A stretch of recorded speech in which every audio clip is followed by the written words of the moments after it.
At kaugnay pa rin po ng issue sa pork barrel scam, nasa linya naman ang ating telepono si Senadora Miriam Defensor Santiago. Senator Santiago, magandang umaga po. Ivan, good morning.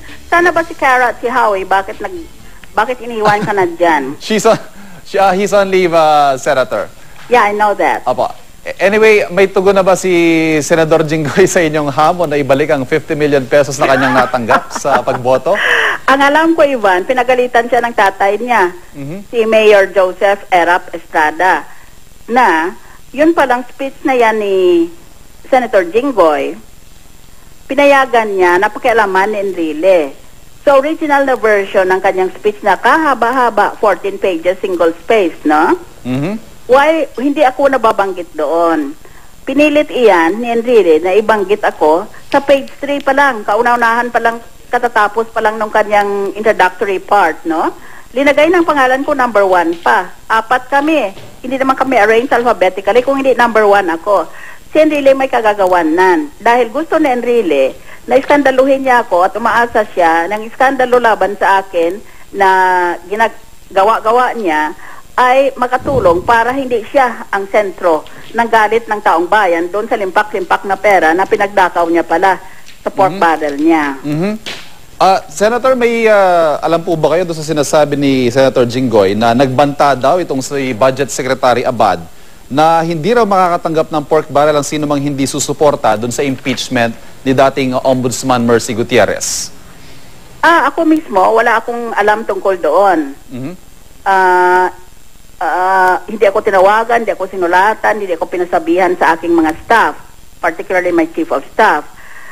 Kaya hindi ko alam kung totoo yan. Pero sa ngayong dyaryo, sinasabi ni Secretary Abad na hindi totoo yung sinasabi ni Senator Jinggoy.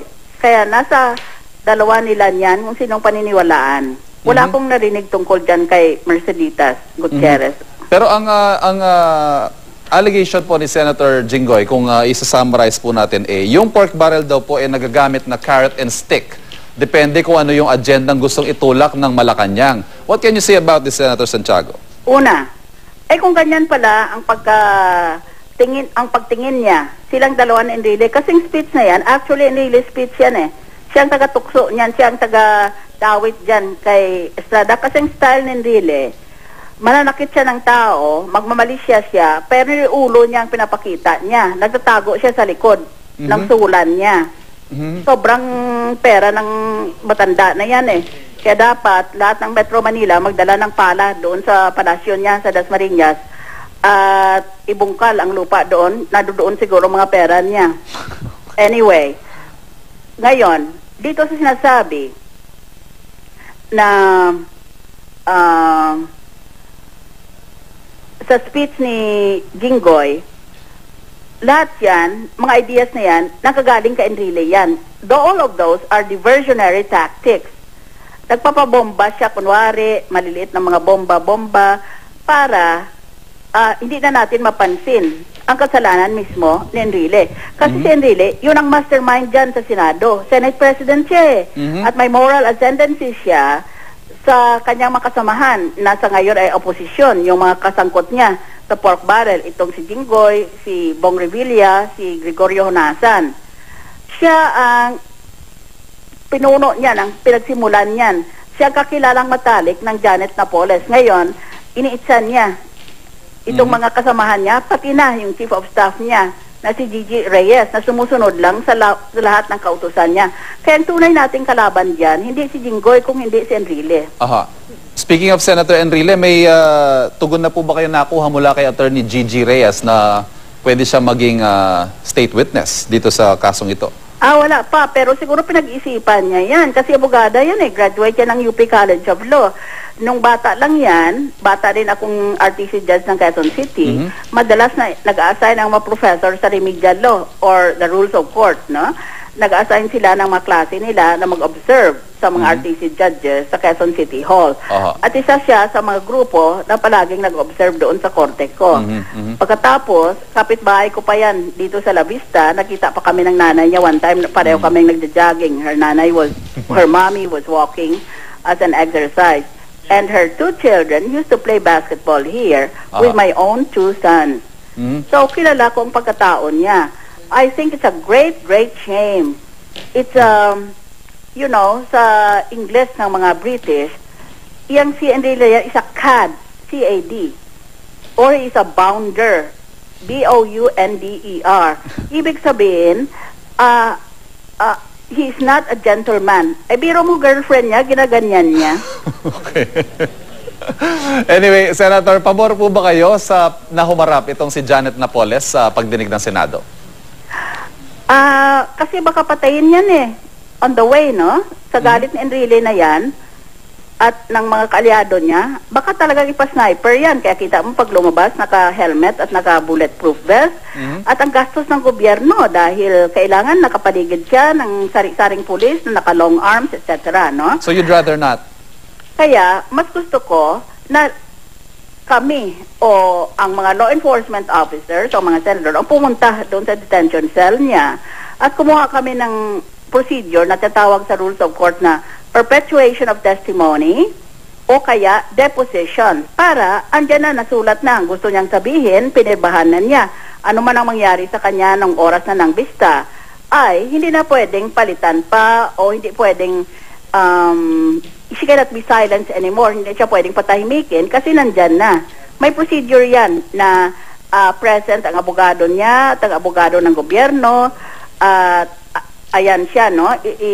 Direct examination siya ng abogado niya, tapos i-cross examination siya ng abogado ng gobyerno, tapos all the proceedings are taken down verbatim by a court stenographer. Present naman din ang clerk of court representing the judge. So para kang nagbista pero nandoon sa loob lang ng kulungan niya. Aha. One final point, Senator. May nabanggit po kayo na ang posibleng nasa likod ng rebellion sa Zamboanga ay si Senator Enrile? I'm morally certain. Kasi in a criminal case, what you need is proof beyond reasonable doubt, no? But in other cases, the Supreme Court has said moral certainty is enough. So ito, morally certain ako kasi ang Magdalo party list na nanalo sa House of Representatives, no? May congressman sila doon.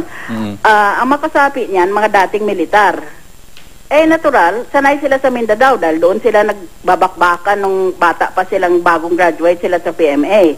Kabisado nila ang teritoryo at ang pag-isip ng mga rebelde doon. Ito namang Mindanao na ito, yun ang pinaka-central base ni Enrile. Walang pinanalo na eleksyon si Enrile kung hindi dahilan sa so-called Mindanao vote. Nung wala pa yung electronic voting, manual voting pa lang, pag delikado na siya na hindi siya makapag number 12 sa senatorial election, pupunta na yan sa Mindanao, mamimili ng wholesale na provincial certificate of canvass, panalong-panalo na siya dahil binibili niya doon sa mga political warlords doon. Kaya, kung merong gulo sa Mindanao, sigurado si Enrile ang sangkot doon dahil yun ang parang power base niya eh. At saka, sinong may kaya magbigay ng sabi ng Magdalo, 40 million. Pero siguro ngayon mga 50 million na, no? Dahil nadadagdagan ng gastos panggera. You know, pambili mo ng brand new assault rifles, yung mga bala mo, etc. Sino may kaya magbigay ng ganyang pera? Sinong tao, merong ganun na kayamanan? Hindi si Miswari, dahil si Miswari nga, nag-rebellion sa udyok na Enrile dahil sa si Miswari, hindi binibigyan ng pera ng gobyerno. Ang pera, binibigay doon sa MILF, kaya nga nagalit yung Miswari. Kaya nga ang himagsikan niya, dahilan sa pera, hindi nagaling ang pera sa kanya. Ngayon, wala na patiktikan ang ating mga intelligence services na may nagpapadala ng pera sa ibayong bansa papunta dito sa Mindanao. Kaya maliwanag na nanggaling lang dito sa loob ng Pilipinas ang perang yan. Ngayon ang sabi ng Magdalo, isang politiko kanya na nakasangkot sa pork barrel ang nagpapagastos dyan sa rebellion kuno sa Zamboanga. Pero para malingat ang taong bayan doon sa limpak-limpak na pera na nakaw niya. At kunwari, tatakutin niya tayo dito sa kunong gera sa Zamboanga City. Diversionary tactic niya yan. Squid tactic niya yan. Yun bang tinatawag na red herring? Tumingin ka dito sa kaliwa at nakawin ko yung handbag mo dito sa kanan. Ganun ang ginagawa nun. Siya ang pinanggalingan yan. Senator Santiago, thank you very much po. You're very welcome, Siri. Bye. Samantala, tumanggi pong magbigay ng reaksyon ang kampo ni Senador Enrile tungkol sa mga naging pahayag ni Senadora Santiago.